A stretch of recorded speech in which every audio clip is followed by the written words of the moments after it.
Hello friends, तो आज के इस वीडियो में हम लोग क्रिया विशेषण का हैंड रिटेन नोट्स देखने वाले हैं। तो आइए हम स्टार्ट करते हैं इस वीडियो को। देखिए, इसमें पहला जो बात है ना कि क्रिया विशेषण किसे कहा जाता है। तो यहाँ पे दो शब्द है, एक है क्रिया और दूसरा है विशेषण। क्रिया किसे कहा जाता है? तो वैसा शब्द जिससे काम का होने का आभास हो, जिससे लगता हो कि ये काम हो रहा है, वैसा शब्द को क्रिया कहते हैं। जैसे पढ़ना, लिखना, सोना, बैठना, ये सब क्या है? काम है। तो काम को ही क्रिया कहा जाता है। और क्रिया की अगर विशेषता बताएगा ना तो उसे क्रिया विशेषण कहा जाता है। अर्थात क्रिया की विशेषता बताने वाले शब्द को क्रिया विशेषण कहते हैं। क्रिया विशेषण किसे कहा जाता है? तो क्रिया की विशेषता बताने वाले शब्द को क्रिया विशेषण कहते हैं। जैसे चलना क्या है? क्रिया। और यहाँ पे चलना की विशेषता बता रहा है कि कैसे चलता है, तो तेज चलता है। राम तेज चलता है। तो चलना क्रिया है, क्रिया का विशेषता बता रहा है कि तेज चलता है। जैसे राम पढ़ता है, राम बहुत पढ़ता है, पढ़ने का विशेषता बता रहा है कि बहुत पढ़ता है। तो अगर क्रिया की विशेषता बताए ना तो उसे क्रिया विशेषण कहा जाता है। अगला जो है ना क्रिया विशेषण का प्रकार, तो क्रिया विशेषण कुल 4 प्रकार के होते हैं। कितने प्रकार के? 4। पहला जो है ना उसे कहा जाता है कालवाचक क्रिया विशेषण, दूसरा स्थानवाचक, तीसरा परिमाणवाचक और चौथा रीतिवाचक। कालवाचक क्रिया विशेषण किसे कहा जाता है? तो क्रिया के होने का समय, क्रिया कौन समय में हुआ है, ये समय को बताने वाला जो शब्द है ना उसे कालवाचक क्रिया विशेषण कहते हैं। अर्थात क्रिया के होने का समय बताने वाले क्रिया विशेषण को कालवाचक क्रिया विशेषण कहते हैं। जैसे राम आज आएगा, आएगा तो यह बता रहा है ना समय कब आएगा, तो आज आएगा।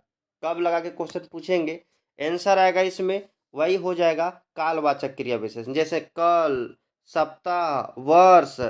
कल आएगा, एक सप्ताह बाद आएगा, एक वर्ष बाद जाएगा, 12 बजे आएगा, इत्यादि। अब अगला जो है ना, अगला है स्थानवाचक। देखिए, स्थानवाचक किसे कहा जाता है? क्रिया के होने का स्थान को अगर बताएगा, क्रिया किस स्थान पे हो रहा है ना, अगर वो स्थान को बताएगा तो उसे स्थानवाचक क्रिया विशेषण कहते हैं। इसका डिफिनेशन क्या हो जाएगा? क्रिया के होने का स्थान और दिशा का बोध कराने वाले क्रिया विशेषण को स्थानवाचक क्रिया विशेषण कहते हैं। जैसे राम छत पर बैठा है। कहाँ बैठा है? तो छत पर बैठा है। स्थान बता रहा है कि नहीं बता रहा है? कौन जगह पे बैठा है? तो स्थान पे बैठा है। इसके अलावा दूसरा एग्जाम्पल है, राम आज सुबह हजारीबाग गया। तो देखिए, गया क्या है? क्रिया। और कहाँ गया? तो हजारीबाग। तो ये हजारीबाग जो है ना स्थानवाचक क्रिया विशेषण है। लेकिन यहाँ पे देखिए आज सुबह है, ये आज सुबह जो है ना ये कौन सा विशेषण है? तो इसे कहा जाता है कालवाचक, क्योंकि ये समय बता रहा है ना, आज सुबह समय को बता रहा है तो ये कालवाचक हो जाएगा। लेकिन ये जो हजारीबाग है ना, ये स्थान को दिखा रहा है तो स्थानवाचक क्रिया विशेषण हो जाएगा। अगला है परिमाणवाचक क्रिया विशेषण। तो समझते हैं कि परिमाणवाचक क्रिया विशेषण किसे कहते हैं? क्रिया के होने की मात्रा को बताने वाले क्रिया विशेषण को परिमाणवाचक क्रिया विशेषण। यहाँ पे जो है ना मात्रा को बताएगा। मात्रा मतलब कम, ज्यादा, थोड़ा, बहुत, कुछ, इस तरह का जो है ना क्रिया की मात्रा को बताएगा। जैसे राम सोता है, अगर सोना क्या है? क्रिया है। लेकिन यहाँ सोना का मात्रा बता रहा है, कितना सो रहा है? तो बहुत सो रहा है। गीता पढ़ती है, पढ़ती क्या है? क्रिया है। और क्रिया की मात्रा बता रही है, कितना पढ़ती है? तो कम पढ़ती है कि नहीं? तो मात्रा को बताएगा तो परिमाणवाचक क्रिया विशेषण। जैसे ज्यादा, थोड़ा, कम, बहुत, जितना, उतना। अगला है रीतिवाचक। रीतिवाचक क्रिया किसे विशेषण किसे कहते हैं? तो यहाँ पे क्रिया के तौर तरीका को बताया, क्रिया किस तरीका से हो रहा है या कैसे हो रहा है, इस तरीका को अगर बताएगा ना तो उसे रीतिवाचक क्रिया विशेषण कहते हैं। जैसे यहाँ डिफिनेशन देखें तो क्रिया के होने का तरीका या ढंग बताने वाले क्रिया विशेषण को रीतिवाचक क्रिया विशेषण कहते हैं। जैसे बस फटाफट भर गई। बस भरने का तरीका बता रहा है ना, कैसे भर गई? फटाफट भर गई। भरना क्या है? क्रिया है।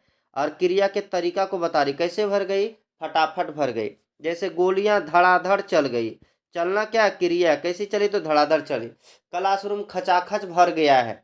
बस खचाखच भर गया है। इस तरह का जो है ना तरीका बताता है। तो ये तरीका बताने वाले क्रिया विशेषण को रीतिवाचक क्रिया विशेषण कहते हैं। तो ये था क्रिया विशेषण का नोट्स। आपको यह नोट्स कैसा लगा कमेंट करके जरूर बताइएगा। और आपको जिस टॉपिक से भी नोट्स चाहिए था आप कमेंट करके बता सकते हैं। हम उस नोट्स को देने का कोशिश करेंगे। तो आज के लिए इतना ही, तब तक के लिए बाय बाय, धन्यवाद।